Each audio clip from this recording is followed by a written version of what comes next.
뭐 시작은 결국엔 연애지만 결국엔 결론은 음악이죠. 그 친구가 좀 유명한 친구예요. 그래서 서식을 금방 알 수 있었는데 그 친구가 제가 떠난 지 그렇게 나 없이는 못 살겠다고 그러더니 제가 떠난 지 1년 안 돼가지고 시집을 갔더라고요. 북한의 탤런트하고. 아, 그래요? 네.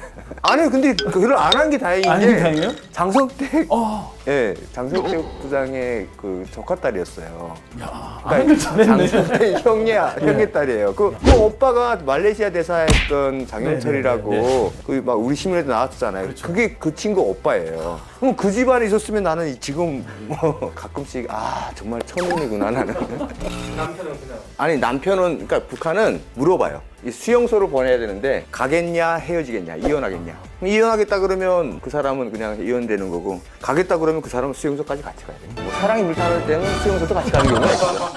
우리는 제일 그 외로운 날이 설날하고 추석날이에요. 갈 데가 없잖아요. 근데 어느 추석날에 비가 막 추룩추룩 오는데 그날 어떻게 채널을 막 돌리다가 조용필 선생님이 평양 공연을 하는 거예요. 그래서 그냥 하나보다 이렇게 봤는데 객석을 쫙 비쳤는데 제 친구들이 쫙 앉아있는 거예요. 저 그날 엄청 울었어요. 그러니까 저한테 통일은 친구 보고 싶은 거, 추억 찾는 거 이게 통일. 난 거창하지.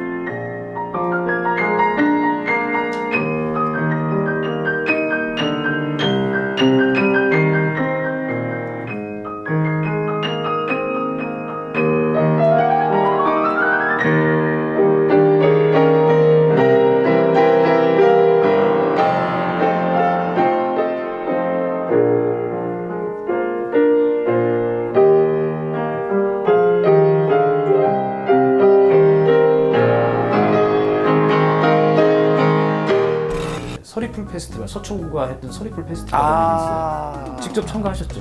네, 그렇죠. 네, 정말 나는 그렇게 야외에서 양재천 네, 그 야외에서 나 피아노를 그때 막 저녁에 바람 부는 손 호호 불면서 겨우 쳤어요. 북한 출신 피아니스트 김철웅의 피아노 선율이 어쨌든 좀 연주가의 어떤 그것도 보장해주면서 했으면 좋겠어요. 시사의 반대와 찬성 많이 구독해 주시고요. 좋아요, 사랑해 주십시오.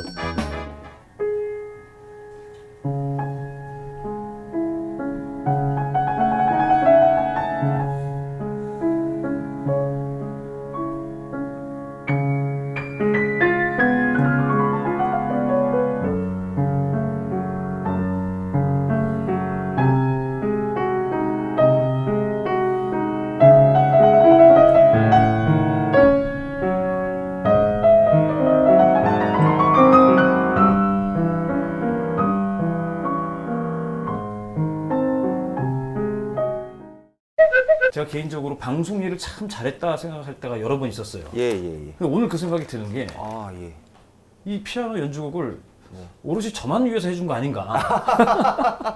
조금 전에 연주해 주신 음악도 귀에 있긴 합니다만 네. 그거 말고 또 더 인기가 있거나 아니면 많이 알려진 거. 일반 분들은 이런 거죠.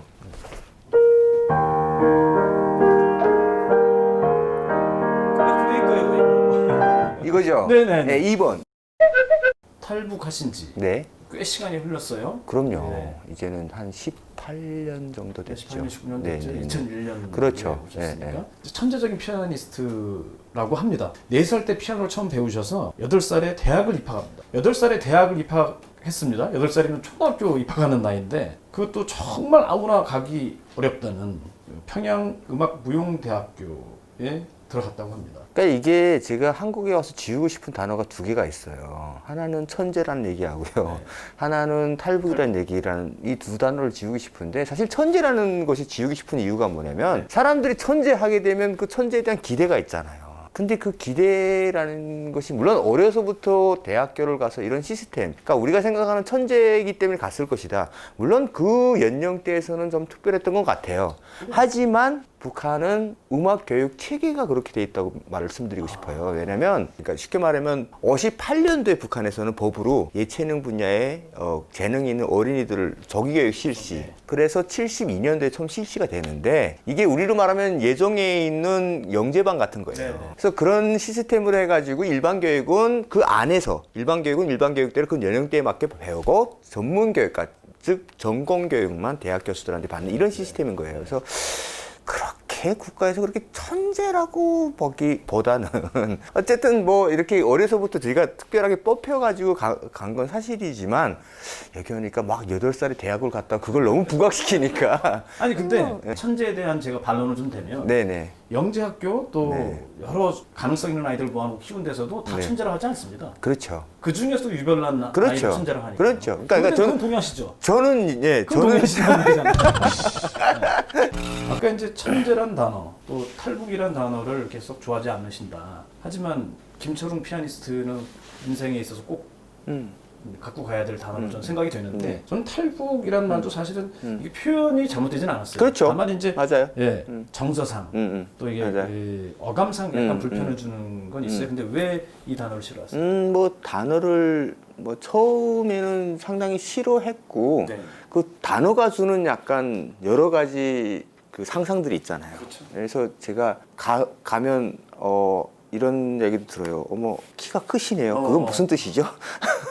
그러니까 그러니까 그게 탈북이라면 떠오르는 선입견들 있잖아요. 그리고 생각보다 그 생각들이 뭔지 모르겠지만 제가 이렇게 얘기를 할 때는 꼭 탈북 피아니스트래요. 네. 그냥 피아니스트 김철웅이면 어때? 맞아요. 아니 저는 세계적인 피아니스트. 아유 감사합니다. 네. 이런 것들이 저한테 약간 이런 단어들은 좀 우리가 생각들을 좀 맞습니다. 바꿔야 되지 않을까 이런 생각이 드는 거죠. 대한민국 품으로 오시게 된 그 상황을 한번 음. 되짚어 보고 싶어요. 궁금해서 제가 네. 개인적으로 궁금해서요. 북한에서는 그러니까 이런 서양이나 한국의 어떤 문화들을 들어오는 거 상당히 우려를 해요. 문화로서의 자기들의 어떤 사상적인 것으로 변질될 수 있다는 그 이유 때문에 상당히 어려워하는데 두려워하는데 제가 탈북했던 이유는 가장 큰 이유는 그 음악 때문에 탈북했다고 얘기할 수 있죠. 그렇겠죠. 그들이 치지 말라는 곡을 쳤었던 적이 있거든요. 왜 쳤어요? 그때 당시 연애하던 여자친구에게 프로포즈를 하려고 네. 피아노를 쳤는데 그게 문제가 돼가지고 심할서를 들게 제가 우리 쪽에서는 경위서 같은 뭐 비판서라고 그러는데 비판서. 예, 우리는 비판서라고 그래요. 왜 그 음악을 하게 됐는지 내가 얼마 정말 잘못했고 뭐 이거 있잖아요. 안 하겠습니다. 반성문 같은 네. 거죠. 그러니까 약간 그런 것을 보이부에 가서 제가 쓰고 나왔는데 몇 살 때였습니까? 그게 26살, 27살이었죠. 27살. 막 불탈 때인데, 연애가. 한창, 뭐 연애도 불탔고 뭐 여러 가지가 불탔죠. 불탔는데. 네. 제가 그때 유학을 더욱이 그런 생각이 딱 들었던 게 제가 유학 가기 전까지만 해도 그렇게 저는 답답하다는 생각을 못 했었어요. 근데 유학을 딱 갔다 오니까 이 현실이 너무 답답한 거예요. 내가 맨날 쳤던 곡만 쳐야 되고 거기서 치라는 곡만 쳐야 되고 그다음에 그 현실과 함께 사람들이 사고 수준이 이거 너무하지 않냐라는 그런 답답함이 느껴지던 찰나. 예술가로서는 네. 창작의 욕구가 그렇죠. 불탈 텐데. 제가 여기서 내가 음악 못하겠다 이런 생각을 들어 사실 저는 러시아에 가려고 그랬었어요. 그러니까 선생님도 있고 뭐 친구들도 있고 하니까 모스크바로 가려고 그랬는데 아무래도 모스크바를 가려고 하니까 두만강을 건너게 되었고 두만강을 건너니까 내가 모스크바 가면 안 되겠더라고요. 받아주는 나라가 한국밖에 없더라고요. 그래서 제가 한국행을 선택을 했고 오는 과정에 또 되게 어려운 일도 많았어요. 그러면은 제가 듣기로는 지금 음악 때문에 탈북을 결심했다는데 그렇죠. 네. 그 연애 때문이도 되겠네요. 오히려 그 촉발은 연애네. 그죠? 뭐 시작은 결국엔 연애지만 결국엔 결론은 음악이죠. 그러니까 시작은. 그러면 안 보고 싶으세요? 그 연애했던. 근데 여자들이 마음은 참 제가 그 친구가 좀 유명한 친구예요. 그래서 소식을 금방 알 수 있었는데 그 친구가 제가 떠난 지 그렇게 나 없이는 못 살겠다고 그러더니 제가 떠난 지 1년 안 돼가지고 시집을 갔더라고요. 북한의 탤런트하고. 아 그래요? 네. 북한의 영화 배우하고. 그럼 괜히 왔네요. 탈북을. 아니 왜 괜히 왔어요? 난 안 했었으면 결혼할 수 있었잖아요. 아니 근데 그걸 안 한 게 다행인 안 게 한 게 다행이에요? 안 한 게 정말 다행인 게 내가 훗날 생각한 게 그게 누구냐면 장석택 장석택 부장의 그 조카딸이었어요. 야, 아는 잘했네. 장석택 형의 딸이에요. 그 오빠가 말레이시아 대사했던 장영철이라고 그 막 우리 신문에도 나왔었잖아요. 그렇죠. 그게 그 친구 오빠예요. 그럼 그 집안에 있었으면 나는 지금 뭐 제가 탈북 가끔씩 정말 천운이구나 나는. 제가 두 번을 잡혔는데 그 두 번 다 한국을 얼려다가 그러니까 어느 가정에 잡힌 거예요. 근데 첫 번째 잡혔을 때는 베이징 공항에서 위자 여권을 만들었다가 이렇게 잡혔거든요. 근데 중국 공안 입장에서는 위자 여권을 만든 사람과 이 출처를 해야 될 거 아니에요. 근데 너 어디 사람이냐? 난 무조건 조선족이라고 우겼죠. 그러니까 그 사람 입장에서는 너처럼 중국말 못하는 조선족이 어디 있냐 이러면서 패는 거예요. 패는데 제가 그때 막 약간 그쪽에서는 우리로 말하면 국정원 같은 사람들이 그 국가안전위원회라고 국정원 같은 사람들이 때리는데 거무 건봉으로 때려요. 그러니까 상처 안 나게 터지지 않게. 그러니까 거무 건봉 같은 거 막 머리를 막 때리는데 너무 아프잖아요. 근데 보통 사람은 이렇게 머리를 맞으면 이렇게 팔로 맞고 막 이럴 거 아니에요. 이게 손으로 맞고 막 이러잖아요. 안 맞겠다고 막 이러고 이게 본능이잖아요. 근데 제가 이렇게 막으면 이게 손이 안 되잖아요. 손이 어디라도 나갈 수 있잖아요. 팔짱을 끼고 맞은 거예요. 그랬더니 때리는 입장에서는 너무 기분 나쁜 거지. 이 자식이 건방지게. 그래서 나 여기 하도 맞아가지고 상태가 별로 지금도 안 좋아. 제가 처음에 한국에 왔을 때 피아니스트로서 뭐 이룰 꿈 똑같은 질문 받았어요. 근데 그때는 뭐라 했냐면 미국의 카네기 홀에 가서 연주하고 싶다 얘기를 했었는데 그 꿈이 2009년도에 이뤘고요. 그리고 새로 생긴 꿈이 또 있다면 그러니까 이거는 인간 김초롱도 되고 피아니스트 김초롱도 될 수 있는 꿈이에요. 저한테 피아니스트인데 자꾸 저한테 사람들이 이런 걸 물어봐요. 통일 언제 되냐고.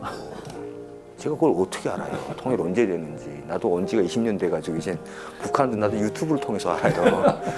근데 그런 걸 하도 자꾸 물어보니까 이게 뭔가 해야 될 것 같은 이런 부담감도 생기고 괜히 이게 내 운명인가 막 이런 거 있잖아요.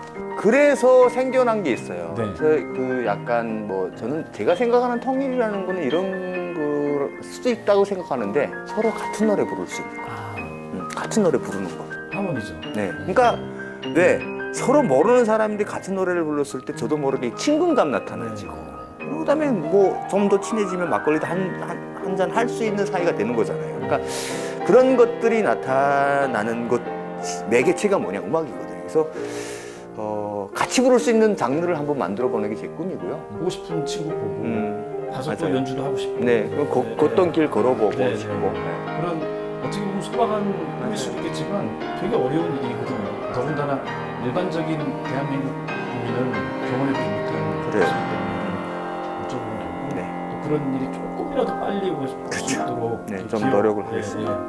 해주시길 간절히 바라겠습니다. 네.